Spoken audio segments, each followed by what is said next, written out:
the writing.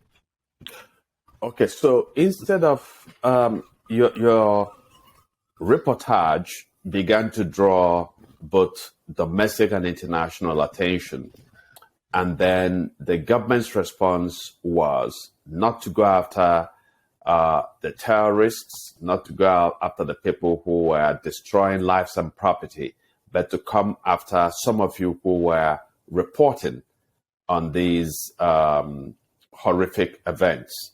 That's true, isn't it? Yes, that's true. Ironically, yeah. Yes.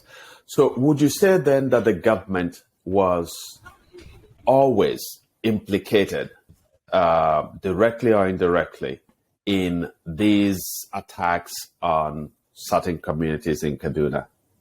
It is public knowledge that the government, both at the federal and the state level, is complicit, because how do you explain that since 2015, there have been killings, communities have been attacked and occupied, you have over 1 million people displaced, and then not a single terrorist has been arrested, not to talk of prosecuted? I mean, how do you explain that?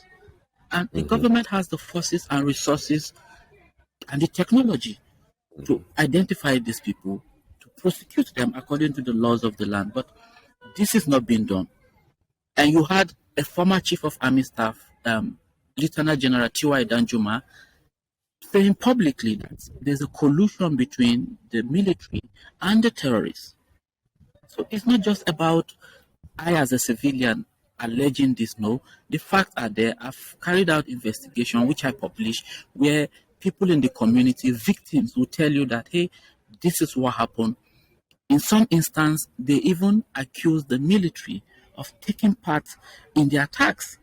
In June last year, for instance, a community was attacked in Kajuru, local government area of Kaduna State. A certain helicopter, white painted helicopter, was flying at low level, providing cover for the terrorists on the ground. I went there with my friend. The caliber of ammunition we recovered from the scene are not the conventional AK-47 ammunitions. These are high caliber rounds, about 30, 50 mm. Now, these sort of ammunitions are not even supposed to be deployed even in war. In fact, an Air Force officer told me that those ammunitions are anti-material. You use it against armored vehicles and maybe aircraft, not humans. But these were ammunitions deployed against farming communities. Communities that all they have are machetes, sticks, and maybe bows and arrows. So, and let me tell you something that is not out there in the media. The Kaduna State government came out and said that the helicopter sighted belonged to the Air Force, that the helicopter was there to repel the terrorists. And the question is, when did the Nigerian Air Force began using white helicopter? We all know the Air Force paints how military helicopters are painted all over the world. Now, also, how comes not a single terrorist was injured or killed by the Air Force, but the villagers were killed?